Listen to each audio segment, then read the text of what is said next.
அனைவருக்கும் வணக்கம். நான் உங்கள் ஜெய்சன் பேசுகிறேன். இந்த வீடியோவில் மறுபடியும் உங்களை சந்திப்பதில் மற்ற மகிழ்ச்சி. இன்றைக்கி நம்ம இந்த வீடியோவில் பார்க்க போகிற விஷயம் கரூர் சம்பவத்தை குறித்தது. கரூரில் உங்கள் எல்லாருக்குமே தெரியும், 2 வாரத்துக்கு முன்னாடி அங்கே விஜய் தாவேகா கட்சியின் தலைவர் திரு விஜய் நடத்தியதான அந்த பிரச்சார கூட்டத்தில் நடந்ததான கூட்ட நெரிசல் நிமித்தம் 41 உயிர்கள் பலிகடாவாக்கப்பட்டது, பலியானார்கள். இன்றைக்கு வரைக்கும் விஜயோ அந்த கட்சியின் தாவேகா கட்சியின் 2ஆம் கட்ட தலைவர்களோ எந்த நிர்வாகிகளோ இப்போது வரைக்கும் பாதிக்கப்பட்டவர்களையோ அந்த உயிரிழந்த குடும்பங்களையோ சந்திக்கவில்லை. ஆனாலும் ரீசெண்டாக 2 நாளைக்கு முன்னாடி திரு விஜய் அவர்கள் காணொளி காட்சியின் மூலமாக, வீடியோ கான்ஃபரன்சிங் மூலமாக பாதிக்கப்பட்ட குடும்பங்கள் அனைத்திடத்திலும் பேசியதாக தகவல்கள் வருகிறது. அந்த கட்சியில் இருக்கிறதான ஒரு நிர்வாகி, அருண் என்கிறதான ஒரு நிர்வாகியும் அதை உறுதிப்படுத்தியிருக்கிறார். பட் ஆனால் வீடியோ கான்ஃபரன்சிங் மூலமாக தான் ஒரு கட்சியின் தலைவர் போய் மக்களை சந்திக்கணும்னா அவர் தலைவராக இருக்க வேண்டுமா இல்லையா என்பதை மக்கள் நீங்களே முடிவு செய்து கொள்ளுங்கள். அந்த கட்சியோட பொதுச் செயலாளர் திரு புசி ஆனந்த் மற்றும் நிர்மல்குமார் இவங்க 2 பேருமே இன்னைக்கு வரைக்கும் தலைமறைவாக இருக்கிறார்கள். மறுபடியும் தங்களுடைய முன்ஜாமீனுக்காக ஹைகோர்ட் உச்ச நீதிமன்றத்தை நாடி இருக்கிறார்கள். சுப்ரீம் கோர்ட்டில் மனு அளிச்சிருக்காங்க. ஏன்னா ஏற்கனவே இவர்களுடைய முன்ஜாமீன் மனுவானது ஹைகோர்ட்டில் உயர்நீதிமன்றத்தில் ரத்து செய்யப்பட்டது, நிராகரிக்கப்பட்டது. ஸோ அதனால் இவங்க உச்ச நீதிமன்றத்தில் இப்போது தங்களுடைய மனுவை அளித்திருக்கிறார்கள். அதே மாதிரி அந்த கட்சியோட பிரச்சார தலைவர், அந்த பிரச்சார குழுவின் மேலாண்மை தலைவராக இருக்கக்கூடிய ஆதவ் அர்ஜுனா அவர்கள் இன்னைக்கு சண்டிகரில் நடக்கிறதான விளையாட்டு போட்டிகள் எல்லாம் கலந்து கொண்டிருக்கிறார். ஸோ இங்கே மக்கள் செத்து மடிந்தார்கள் இவங்களோட கூட்டத்தில் கலந்து கொண்டு. ஆனால் இவர்கள் அவங்க வேலையை பார்க்குறதுக்கு போயிட்டாங்க. திரு விஜய் அவர்கள் தலைவராக அங்கே இருக்க வேண்டியவர், அவருக்கு அந்த விஷயம் தெரிந்ததற்கு அப்புறம் கூட அவர் வந்துட்டு கரூரை விட்டு கிளம்பி விட்டார். திருச்சியில் போய் ஃப்ளைட் ஏறி ப்ரைவேட் ஃப்ளைட்டில் ஏறி சென்னை பறந்துட்டார். புசி ஆனந்த் பொதுச் செயலாளர், நிர்மல்குமார் இவங்க யாரும் இன்றைக்கு வரைக்கும் சந்திக்கலை. அதே மாதிரி ஆதவ் அர்ஜுனாவும் இன்றைக்கு வரைக்கும் மக்களை சந்திக்கவில்லை. ஆனால் இவர்களுக்கு ஏதோ இந்த துயரமானது வலியை கொடுத்திருப்பது போன்றதான ஒரு பாவனையை பப்ளிக்கில், பொதுஜனங்கள் மத்தியில் இவங்க நடிச்சுக்கிட்டு இருக்காங்க. இதை மக்கள் புரிந்து கொள்ள வேண்டும். கரூரில் இந்த கூட்ட நெரிசல் சம்பவத்தை ஒட்டி நடந்ததான உயிரிழப்புகளை முன்னிட்டு நம்முடைய உயர்நீதிமன்றமானது தாமாகவே முன்வந்து இந்த விசாரணையை மேற்கொண்டது. ஸோ இதில் பார்த்தீங்கன்னா தாவேகா சார்பில் இந்த கூட்ட நெரிசலுக்கு காரணம் தங்களுடைய கட்சி இல்லை அப்படின்னு சொல்லிட்டு வாதிட்ட பொழுதிலும் உயர்நீதிமன்றமானது தாவேகாவிடம் பலவிதமான கேள்விகளை எழுப்பியது. அதே மாதிரி தமிழக அரசிடமும் பலவிதமான கேள்விகளை எழுப்பியது. அந்த வழக்கில் விசாரணையின் முடிவில் உயர்நீதிமன்றமானது தாவேகா நிர்வாகிகளின் முன்ஜாமீன் மனுக்களை தள்ளுபடி செய்தது. அதே மாதிரி தாவேகா கட்சி மற்றும் பல வேறு சில அரசியல் கட்சிகள், ஏடிஎம்கே, பிஜேபி போன்றதான தமிழகத்தில் இருக்கிறதான அரசியல் கட்சிகள் சிபிஐ விசாரணை கோரிய பொழுதும் உயர்நீதிமன்றமானது அதனுடைய தலைமையில் ஒரு ஸ்பெஷல் இன்வெஸ்டிகேட்டிவ் டீம், ஒரு சிறப்பு புலனாய்வு குழுவை அமைத்து உத்தரவிட்டிருக்கிறது. அந்த புலனாய்வு குழுவுக்கு தலைவராக திரு அஷ்ரா கார்க் நியமிக்கப்பட்டிருக்கிறார். இவர் ஒரு சிறப்பான அதிகாரி என்று இந்திய அளவில் பெயர் எடுத்தவர். அப்படிப்பட்டதான ஒரு காவல் அதிகாரியின் கீழ் நேரடி கண்காணிப்பில், உயர்நீதிமன்றத்தில் நேரடி கண்காணிப்பில் இந்த எஸ்ஐடி ஆனது, ஸ்பெஷல் இன்வெஸ்டிகேட்டிவ் டீம். ஸோ இதனுடைய தலைமையில் இந்த விசாரணைகள் இப்பொழுது நடந்து கொண்டிருக்கிறது. இன்னைக்கு மக்களும் புரிந்து கொண்டிருக்கிறார்கள், அரசியல் வேறு, சினிமா வேறு என்று. அதே மாதிரி அரசியல் தலைவன் என்பது யார், சினிமாக்காரன் என்பவன் யார் அப்படிங்கிறதையும் மக்கள் இன்னைக்கு மெதுவாக புரிந்து கொண்டிருக்கிறார்கள். அது உண்மை. பாஜக, தாவேகா, அதிமுக இந்த 3 கட்சிகளும் தமிழ்நாட்டில் அமைச்சதான இந்த எஸ்ஐடியில், இந்த சிறப்பு புலனாய்வு குழு மீது நம்பிக்கை இல்லை என்று சொல்லி வருகிறார்கள். ஸோ இவங்க உச்ச நீதிமன்றத்திலையும் சரி, பொது மக்கள் மத்தியிலையும் சரி, இவங்க சிபிஐ விசாரணையை கேட்டுக்கொண்டிருக்கிறார்கள். அது மட்டும் இல்லை, இன்றைக்கி உச்ச நீதிமன்றத்தில் கூட தாவேகா சார்பில் ஆஜரான வழக்கறிஞர்கள் உச்ச நீதிமன்றத்தின் தலைமையில் ஒரு சிறப்பு புலனாய்வு குழுவை அமைத்தால் அது தங்களுக்கு ஓகே, ஃபைன் அப்படின்னு ஒரு வாதத்தையும் முன் வச்சிருக்காங்க. ஸோ மக்களின் உயிர் மீது வைத்து நடக்கிறதான இந்த அரசியலை மக்கள் வெறுப்போடு பார்க்கிறார்கள். அது மட்டும் இல்லை, இன்னைக்கு மக்கள் மெதுவாக சிந்திக்க தொடங்கி இருக்கிறார்கள். இவர்கள் செய்கிறதான, மக்களின் சாவை வைத்து செய்கிறதான அரசியலை மக்கள் இன்று மெதுவாக புரிந்து கொண்டிருக்கிறார்கள் என்பது கள உண்மை. தமிழக வெற்றி கழகத்தின் சார்பாக உச்ச நீதிமன்றத்தில் கடந்த வாரம் ஒரு மனு ஒன்று தாக்கல் செய்யப்பட்டிருக்கிறது, மேல்முறையீடானது செய்யப்பட்டிருக்கிறது. அது என்னன்னா, ஏற்கனவே உயர்நீதிமன்றம் அமைத்ததான அந்த எஸ்ஐடி வந்து அதில் எங்களுக்கு நம்பிக்கை இல்லை. ஸோ அதற்கு பதிலாக மன்றமானது இதை சிபிஐ, அந்த கரூரில் நடந்ததான அந்த துயர சம்பவம், அந்த கொடூரத்தை சிபிஐ, அந்த கொடூர வழக்கை சிபிஐ வசமாக ஒப்படைக்க வேண்டும் என்று சொல்லி அந்த வழக்கை சுப்ரீம் கோர்ட்டில், உச்ச நீதிமன்றத்தில் பதிவு செய்திருக்கிறார்கள். அது நேற்றைக்கு முந்தைய தினம் வெள்ளிக்கிழமை அன்று விசாரணைக்கு வந்தது. ஸோ தாவேகா சார்பில் மொத்தம் 6 ஃபேமஸ் வழக்கறிஞர்கள் இந்த விசாரணைக்காக ஆஜராகினர். அதே மாதிரி தமிழ்நாட்டு அரசின் சார்பாக திரு வில்சன், திரு முகுல் ரோத்தகி மற்றும் அபிஷேக் மனு சிங்வி போன்ற ஃபேமஸ் வழக்கறிஞர்கள் ஆஜரானார்கள். ஸோ இவங்க இந்த ரெண்டு பார்ட்டிஸும் கோர்ட்டில் தங்களுடைய வாதங்களை முன்வைத்தார்கள். அந்த வாதங்களை நாம் இன்றைக்கு இந்த வீடியோவில் பார்க்க போகிறோம். ஸோ ஏற்கனவே தாவேகா கட்சியினரும் அதிமுக கட்சியினரும் பிஜேபியில் இருந்தும் நிறைய விமர்சனங்கள் இந்த வாதங்களை முன்வைத்து, கோர்ட் கேட்டதான கேள்விகளை முன்வைத்து நிறைய விமர்சனங்கள் சோஷியல் மீடியாவில் வலம் வந்து கொண்டிருக்கிறது. ஸோ இந்த கட்சிகள் எல்லாம், இந்த பிஜேபி, தாவேகா, ஏடிஎம்கே, இந்த கட்சிகள் எல்லாம் ஏதோ தமிழக அரசு ஒரு கண்டனங்களை சுப்ரீம் கோர்ட் மூலமாக பெற்றுள்ளதை போலவும், கோர்ட்டில் சொல்லப்பட்டதான நிறைய வாதங்கள் அடிப்படையில் தமிழக அரசுக்கு இது பின்னடைவாகவும் இருக்கிறது அப்படின்னும் ஒரு விமர்சனங்களை முன்வைத்து வருகிறார்கள். இது எந்த அளவுக்கு உண்மை என்பதை இந்த வீடியோவில் நம்ம பார்க்க போகிறோம். தமிழக அரசு உண்மையிலேயே இந்த வாதங்களை, தமிழக அரசுக்கு பின்னடைவு ஏற்பட்டிருக்கிறதா, இல்லை தாவேகா கட்சியினருக்கு மற்ற கட்சியினர், இந்த சிபிஐ விசாரணைக்காக கோரும் கட்சிகளின் அவங்களோட எண்ணத்தில் பின்னடைவுகள் ஏற்பட்டிருக்கிறதா, அதைத்தான் நம்ம அலசி ஆராய போகிறோம். கோர்ட்டில் ப்ரீஃபாக என்ன நடந்திருக்கணும் நாம் பார்க்க போகிறோம். தாவேகா சார்பில் ஆஜரான பிரபல வக்கீல் கோபால் சுப்ரமணியம் அவர் எப்படி கோர்ட்டில் வாதிட்டாருன்னா, கரூர் சம்பவத்தில் தாவேகாவிற்கு எந்த விதமான தொடர்பும் கிடையாது. ஸோ October 3 ஹைகோர்ட் ஹைகோர்ட் அளித்ததான அந்த ஆர்டரில், ஸோ அந்த பெட்டிஷன், அந்த ஹைகோர்ட்டில் போட்டதான அந்த பெட்டிஷனில் தாவேகா கட்சியோ அந்த கட்சியின் நிர்வாகிகளோ மனுதாரர்களாக சேர்க்கப்படவில்லை. அவர்களை சேர்க்காமலேயே, அவர்களுடைய கருத்துக்களை, எங்களுடைய கருத்துக்களை கேட்காமலேயே ஹைகோர்ட்டானது பலவிதமான கருத்துக்களை தாவேகா மீது கூறியிருக்கிறது, பல விமர்சனங்களை வைத்திருக்கிறது. தாவேகா கட்சியானது விதிமுறைகளை பின்பற்றவில்லை என்று குற்றம் சாட்டியிருக்கிறது. அது மட்டும் இல்லை, இந்த கொடூரம் நடந்ததற்கு பிறகு தாவேகா கட்சியினர் நிர்வாகிகள் அனைவரும் ஓடிப்போய் விட்டார்கள், அந்த இடத்தை விட்டே ஓடிப்போய் விட்டார்கள் அப்படின்னும் குற்றம் சாட்டியிருக்கிறது. உண்மை அதுவல்ல. அரசு அதிகாரிகள் கேட்டுக்கொண்டதின் பேரிலேயே அந்த சூழ்நிலைகளை கருத்தில் கொண்டு தாவேகாவின் நிர்வாகிகளும் அதன் தலைவரும் அந்த இடத்தை விட்டு செல்ல வேண்டிய கட்டாயம் ஏற்பட்டது. ஸோ இந்த கருத்துக்களை எல்லாம் நாங்கள் ஹைகோர்ட்டில் சொல்வதற்கு எங்களுக்கான அவசரம் கொடுக்கப்படவில்லை, எங்களுக்கான தருணத்தை அவங்க கொடுக்கல. ஸோ அதையும் மீறி எங்களை தவிர்த்து அவங்க October 3 அன்று ஒரு ஆணையை தீர்ப்பை சொல்லியிருக்கிறார்கள். அந்த தீர்ப்பில் ஒரு ஸ்பெஷல் இன்வெஸ்டிகேட்டிவ் டீமை அமைத்து உத்தரவிட்டிருக்கிறார்கள் அப்படின்னு குற்றம் சாட்டியிருக்கிறார். அதே மாதிரி தாவேகா கட்சியின் சார்பாக CA சுந்தரம்ங்கிற ஒரு வழக்கறிஞரும், ஒரு பிரபல வழக்கறிஞரும், இவர் பல பிஜேபி கேசஸை இவர் பார்த்தவர். ஸோ இவரும் ஆஜராகி, இவர் அளித்த மனு மீதும் ஒரு விசாரணை நடந்தது. இவரும் அதே மாதிரி இந்த கோபால் சுப்ரமணியம், இவங்க 2 பேருமே ஹைகோர்ட் அமைச்சதான அந்த எஸ்ஐடியில் நம்பிக்கை இல்லை. பட் ஆனால் உச்ச நீதிமன்றத்தை இவங்க அதன் தலைமையில் ஒரு எஸ்ஐடியை நீங்கள் அமைச்சிங்கன்னா அதற்கு நாங்கள் ஒத்துழைப்பு, அதற்கு நாங்கள் ஓகே, எங்களுக்கு அது சரியாகப்படுகிறது அப்படின்னு சொல்லிட்டு ஒரு கோரிக்கையை கோர்ட்டில் வச்சுருக்காங்க, ஒரு பாயிண்ட்டை வச்சுருக்காங்க. இதையும் கோர்ட்டானது பரிசீலிக்குமா இல்லை பரிசீலிக்காதா அப்படிங்கிறது நமக்கு திங்கட்கிழமை அன்று அந்த தீர்ப்பு வரும்போது தெரியும்.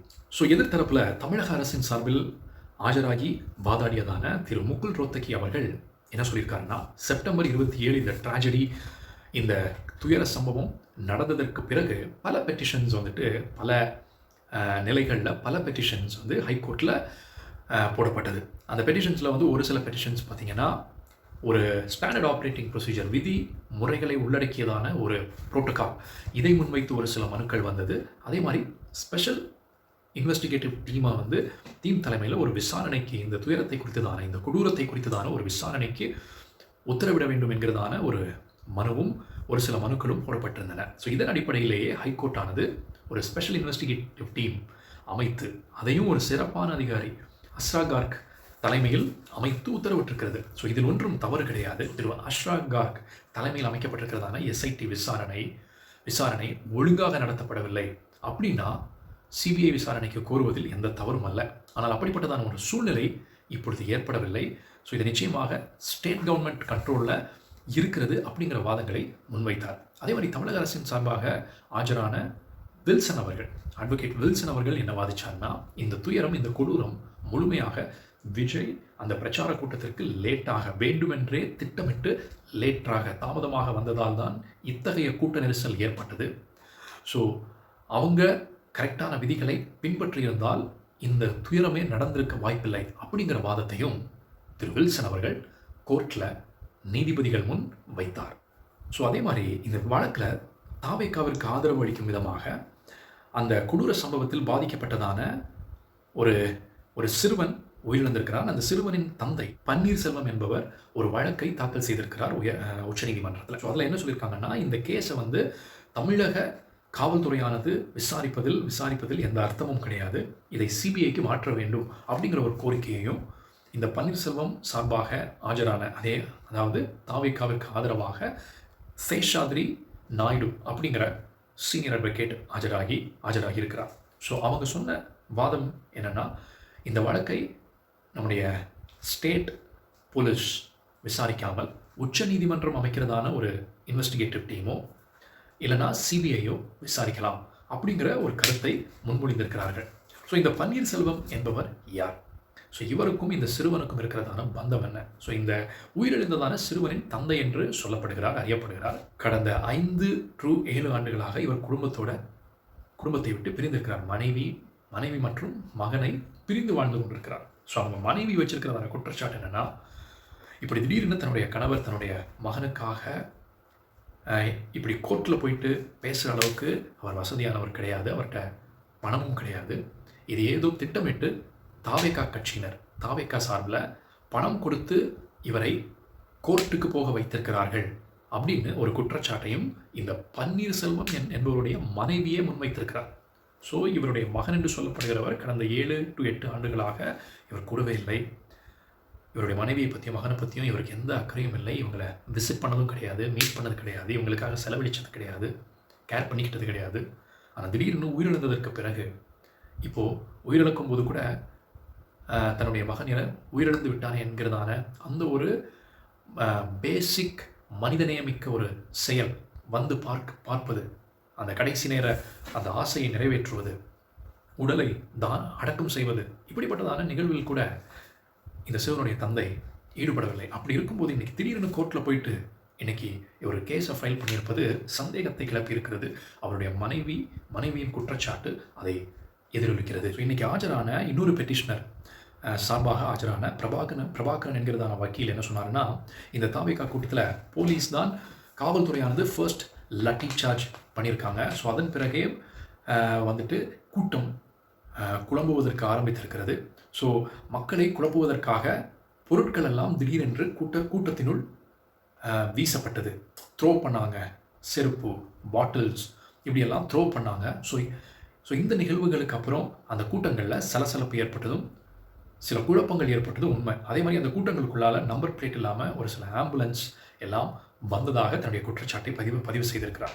ஸோ இவருடைய குற்றச்சாட்டு என்னென்னா, சமூக விரோதிகள் இந்த கூட்டத்தில் நுழைந்திருக்கிறார்கள் அப்படிங்கிற ஒரு குற்றச்சாட்டை முன்வைத்து இவரும் தமிழ்நாட்டு அரசின் சார்பாகவோ உயர்நீதிமன்றம் அமைத்திருக்கிறதான அந்த எஸ்ஐடியை தவிர்த்து உச்சநீதிமன்றத்தின் தலைமையிலோ இல்லைனா சிபிஐயோ இந்த கேஸை எடுத்து பதிவு செய்து நடத்த வேண்டும், விசாரிக்க வேண்டும் அப்படிங்கிற கோரிக்கை தான் இவரும் முன்வைத்திருக்கிறார். ஸோ உச்சநீதிமன்றத்தில் இந்த கேஸை அட்டன் பண்ணுறதான ஜஸ்டிஸ் பெஞ்சில் இருக்கிறதான நீதிபதி ஜே மகேஸ்வரியானவர் என்ன சொல்லியிருக்காருன்னா, ஹைகோர்ட்டில் பெட்டிஷன் இந்த க்ரௌடை கண்ட்ரோல் பண்ணுறதுக்கான எஸ்ஓபியை ஃபார்ம் பண்ணுறதுக்கான அந்த விசாரணையின் போது எதற்காக எஸ்ஐடியானது அமைக்கப்பட்டது, ஹைகோர்ட்னால் அமைக்கப்பட்டது அப்படிங்கிற கேள்வியை முன் வச்சுட்டு ஒரே இரவில் 43 உடற்கூராய்வுகள், ஒரே இரவில் 3 to 4 மணிகளுக்குள்ளால எப்படி இந்த உடற்கூராய்வுகள் நடத்தப்பட்டது, யார் அனுமதி அளித்தார்கள், அதற்கான தகுந்த டாக்டர்கள் இருந்தனரா, அந்த கோணத்தில் தங்களுடைய கேள்விகளை முன்வைத்தனர். இதற்கு பதிலளித்ததான தமிழக அரசின் சார்பில் பதிலளித்ததான வழக்கறிஞர்கள் என்ன சொன்னாங்கன்னா, கரூரில் மொத்தம் 220 டாக்டர்கள், 160 செவிலியர்கள் இருக்கிறார்கள். அதே மாதிரி நிறைய டாக்டர்ஸ் சேலத்தில் நடந்ததான ஒரு கான்ஃபரன்ஸ்க்கு அதே நாள் வந்திருந்தார்கள். அவர்கள் அந்த கான்ஃபரன்ஸ் முடிச்சுட்டு தங்களுடைய ஊர்களுக்கு திரும்பி சென்று கொண்டிருந்தார்கள்.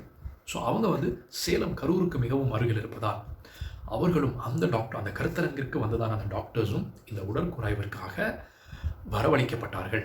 ஸோ கரூரில் டிஃப்ரெண்ட் ஹாஸ்பிட்டல்ஸ், ப்ரைவேட், கவர்மெண்ட் இணைந்து போஸ்ட்மார்ட்டம் என்கிறதான உடற்கூராய்வுகளை 3 to 4 மணிகளுக்குள்ளாக இவ்வாறு தான் நாங்கள் முடிக்க தீர்மானித்தோம். அதே போல் இந்த டாக்டர்களோட சப்போர்ட்டோடு இந்த உடற்கூராய்வுகள் குவாலிட்டியாக, தரத்தோடு முடிக்கப்பட்டது.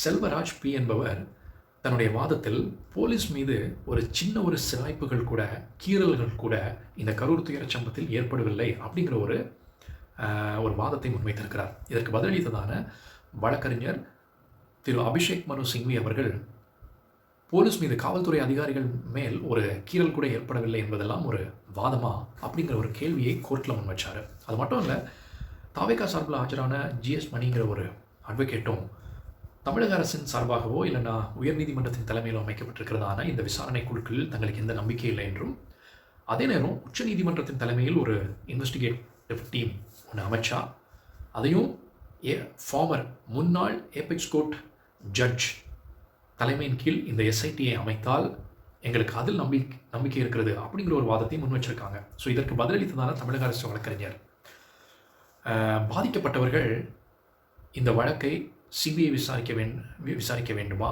இல்லை உயர்நீதிமன்றம் அமைக்கப்பட்டிருக்கிறதான ஸ்பெஷல் இன்வெஸ்டிகேட்டிவ் டீம் விசாரிக்க வேண்டுமா என்கிறதான முடிவை பாதிக்கப்பட்டவர்கள் எடுக்க முடியாது. அதே நேரம் இதை ஸ்டேட் கவர்மெண்ட் இருந்து பிடுங்கி இதை நீங்கள் சிபிஐட்டையோ இல்லைனா உச்சநீதிமன்றத்தின் தலைமையில் ஒரு எஸ்ஐடியோ நீங்கள் அமைச்சு கொடுத்தீங்கன்னா நிச்சயமாக இது ஒரு கூட்டாட்சி தத்துவத்திற்கு எதிராக இருக்கிறதான ஒரு விஷயமாக இருக்கும். ஸோ நிச்சயமாக தமிழக அரசு, இந்த மாநில பாதுகாப்பு என்பது ஒரு ஸ்டேட் ப்ரெராகேட்டிவில் வருது, ஒரு மாநிலத்தின் கட்டுப்பாட்டின் கீழ் வருகிறது. ஸோ அதனால் மாநிலமே தக்கதான விசாரணையை இந்த வழக்கில், இந்த துயர் சம்பவத்தில் நடத்த வேண்டும் என்பது தமிழக அரசின் வாதமாக இருந்தது.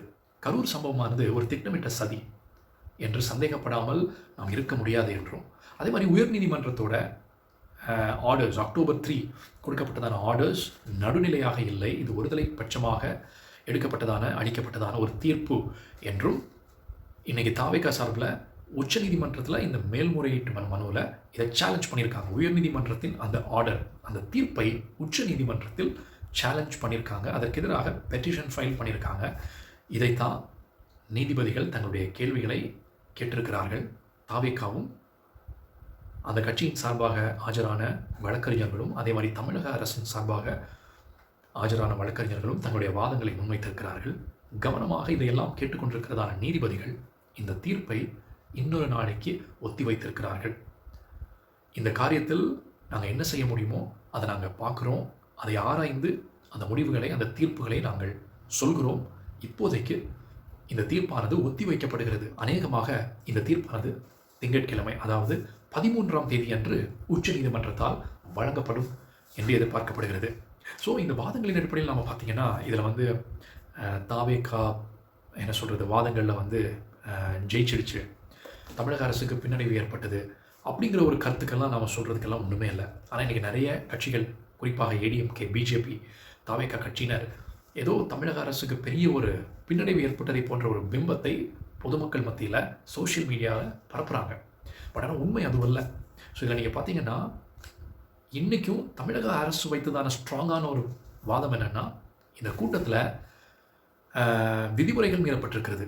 விஜய் இல்லை, வேணும்னே திட்டமிட்டு தாமதமாக வந்தார் அப்படிங்கிற ஒரு குற்றச்சாட்டை வெரி ஸ்ட்ராங் பண்ணியிருக்காங்க. அதற்கான வீடியோ ஃபுட்டேஜஸும் நாங்கள் கோர்ட்டில் சப்மிட் பண்ணுறோம் அப்படின்னு தமிழக அரசு சொல்லியிருக்கிறாங்க. அதே மாதிரி பிரமாண பத்திரம் தாக்கல் செய்வதற்கு தங்களுக்கு நேரம் வேண்டும், இந்த குற்றச்சாட்டுகளை எல்லாம் பிரமாண பத்திரமாக தாக்கல் செய்வதற்கு எங்களுக்கு டைம் வேணும் அப்படின்னு கேட்டிருக்காங்க. ஸோ அந்த டைமையும் உச்சநீதிமன்றமானது கொடுத்துருக்கிறது. ஸோ இதையும், இந்த பிரமாண பத்திரத்தையும் தமிழக அரசு விரைவில் உச்சநீதிமன்றத்தில் தாக்கல் செய்ய போகிறது. அதே மாதிரி விரைவில் இதற்கான தீர்ப்பும் உச்சநீதிமன்றமானது வழங்க இருக்கிறது. ஸோ நிச்சயமாக இதில் ஒரு நடுநிலையான, ஒரு சரியான தீர்ப்பு வழங்கப்படும் என்று நாம் நம்பலாம்.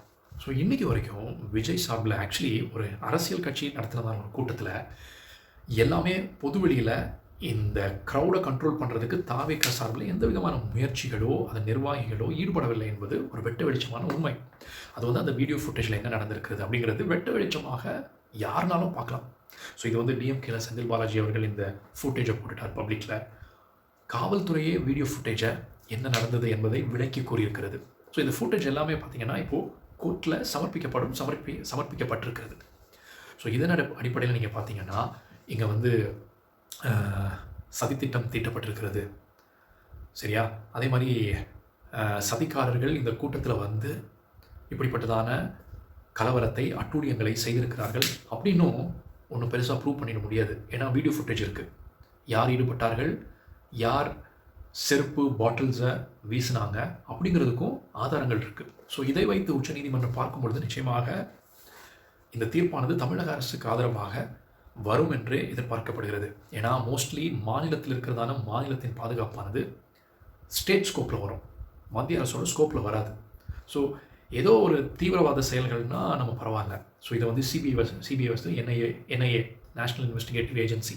ஸோ இதனிடத்துலையோ நம்ம தமிழ்நாடு அரசு ஒப்படைப்பதற்கு எந்த தயக்கமும் காண்பிக்க போவதில்லை. அது ஒரு ப்ரோட்டோகால், அது ஒரு ரேரான அக்கேஷனில் நடக்கக்கூடியதான விஷயங்கள். பட் ஆனால் இப்படிப்பட்டதான ஒரு கூட்ட நெரிசலில் சிக்கி உயிரிழந்ததான ஒரு சம்பவத்திற்கு இதை சிபிஐ விசாரிக்க வேண்டும், இது வந்து என்ஐஏ விசாரிக்க வேண்டும் என்கிறதான அப்படிப்பட்டதான கோரிக்கைகள் ஏற்கத்தக்கதல்ல.